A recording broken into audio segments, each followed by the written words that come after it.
Hello, welcome back again. Every time we eat foods, after 3.5 hours, nagiging glucose po yan doon sa bloodstream natin. Pag naging glucose po yan, sa upper part ng pancreas natin, lalabas po yung insulin hormones. Siya yung mag-introduce sa 700 to 100 trillion cells. Ang problema sa receptor ng cells na yan, nare-require po nila yung essential nutrients na kailangan. Like potassium, chromium, germanium, magnesium, phosphorus at iba pa. Kapag dalawa, tatlo, kulang, chances are hindi tatanggapin ng cells natin yung glucose. Okay? So, nag-aalboroto yung insulin hormones natin. And that is what we call insulin resistance. Yung po yung tinatawag na diabetes mellitus 2. So, walang choice ang insulin hormones natin. Ipapasa nyo po ito doon sa fat cells. Ang gagawin ng fat cells, i-convert ni fat cells yung glucose into fat. Ulitin ko ulit para maintindihan natin. 1 molecules of potassium and 1 molecules of fat. Pag nag-bind po yan, that is what we call glycogen. Pag na-metabolize po yan, kinamit ng katawan natin, ketones. Sa system ng katawan natin, mas preferred ang system ng katawan natin, even the neurons, at saka sa cell, yung ketones. Kasi, yung mechanism, nababypass po niya yun. Rekta kagad nagagamit. So, pag wala tayong potassium, nagiging fat na lang po yan. And this kind of fat, they start building up your liver. And that is what we call fatty liver. Pray mo lang na wala kang biofilms. Ano yung biofilm? That is the colonies of pathogens. Bacteria, mold, yeast, candida, even viruses, at iba pa. Bakit? Kaya may tinatawag na hepatitis. Okay? Yung tissues na liver natin, sisirain yan. Nagiging cirrhosis yan. Magkakaproblema ka. Ang dulo noon, liver cancer. So, those fat na na-imbak sa liver natin, mga kababayan, di lang po hanggang doon. Since na hindi tayo na-educate, yung habitual practices natin, yung lifestyle natin, ganun pa rin. So, those fat, nagbibuild up yun sa mga tissues at saka sa ibang organs natin, especially doon sa pancreas. Okay? So, di ka pa rin na-educate.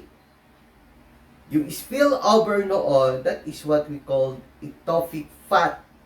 Those ectopic fat, they start building up your visceral organs.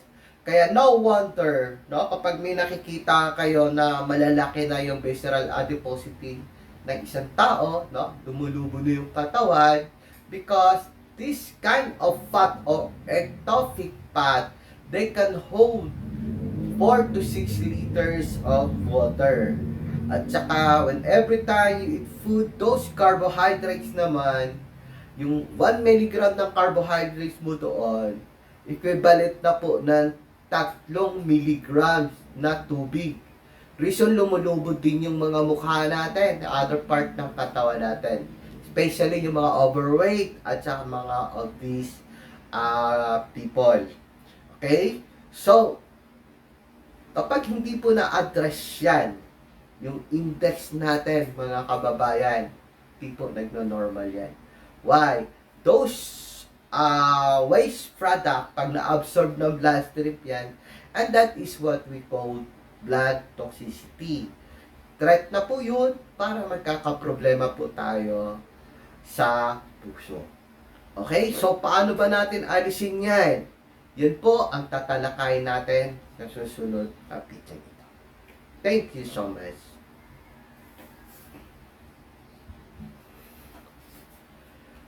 Hello! Welcome back again. Ang pag-uusapan po natin uli ngayon, tatapusin po natin yung how to reverse fatty liver, no? Using God's creation, no? At yung mga protocol and modalities na ituturo ko sa iyo. Simple lang po. Karamihan dito, mga tanim lang ng, alos lahat dito, no? Lahat. Tanim lang po ng creator natin, no? Ito yung mga foods to clean out your liver. No? Ito yung cruciferous vegetables. Lahat ng cruciferous vegetables, napakaganda po niyan sa liver. Especially yung kale, yung broccoli, yung Brussels sprout, yung mga microgreens, yung mga 6 to 7 or 9 days lang. Ako po, mayaman sa sulforaphane pa yun. No? Mga Brussels sprouts, microgreens nga, no? Radish, yung mga arugula, no? Matataas po ang mga phytonutrients ng mga iyan. Yung nga po yung tinatawag na sulforaphane, no? Nakakatulong po kasi ito para i-detoxify yung maalis yung taba sa liver natin. At nakakatulong din po ito to get rid of inflammation. Kasi it will lead to high insulin. Nagkaroon tayo ng diabetes kasi nga hindi na nagtatrabaho ng maayos yung liver natin kasi nababalutan siya ng taba. Okay? So, ang sulforaphane, no? At saka isa pa, itong chaga mushroom is a really important kasi liver protective compound po ito, no? At saka yung chaga, garlic, turmeric can also help to detoxify heavy metals, especially yung lead, no? Mercury, cadmium, no? Lalo na kung nagturukan tayo ng vaccine, okay? And even, no, arsenic, no? Kaya napakaganda nitong chaga mushroom na ito kasi nakakatulong din ito para mag-repair, magkaroon ng rejuvenation at regeneration yung liver function natin. Okay? At nakakatulong din po ito para i-stabilize, no, yung mitochondria. Always remember, no, reason nagkakaroon tayo ng cancer because ay merong pagbabago, nagkakaroon ng pagbabago yung mitochondria mo. Ang mitochondria, ito po yung power point sa loob ng cells natin. Normal cells, 1, 2, 3 ang mitochondria, pero dito sa heart muscle cells natin, mga kababayan, ang heart muscle cells, ang isang cell niya yan, siya yung pinakamalaking cell, nagtataglay po yan ng 5,000 mitochondria. So, kapag nasira nga po yung mitochondria, magkakaproblema, it will lead to cardiac arrest kaagad. Okay? So, ang chaga mushroom is heavily, no, studied. Why? Kasi meron na nga po itong 140,000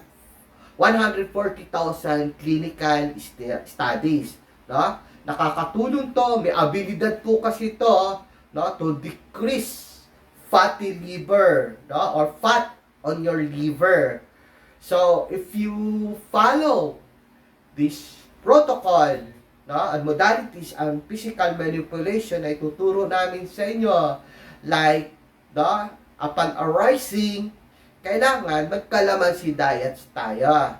Then, mag-brush walking tayo, long walks tayo, magpaaraw tayo. Okay? Ano pa nakakatulong ng husto? Ito yung autophagy. May isang lecture ako about autophagy. Abangan nyo po yan. So, kapag nagawa nyo po yung protocol modalities yan, believe me, katulad ko, nawawala na yung mga ectopic fat ko. Okay? So, you're going to be in really good shape or having healthy liver. Okay? And other organs as well. Kaya, kung may lumalaki na po yung visceral adiposity natin, ang visceral organs natin, simple lang, sundan nyo lang po yung protocol na i-share namin sa inyo ngayon. Thank you so much. God bless. Sa autophagy, abangan nyo po yung lecture kung ano yung benefits ng autophagy sa katawan natin, sa kabuuan ng katawan natin. Thank you and God bless.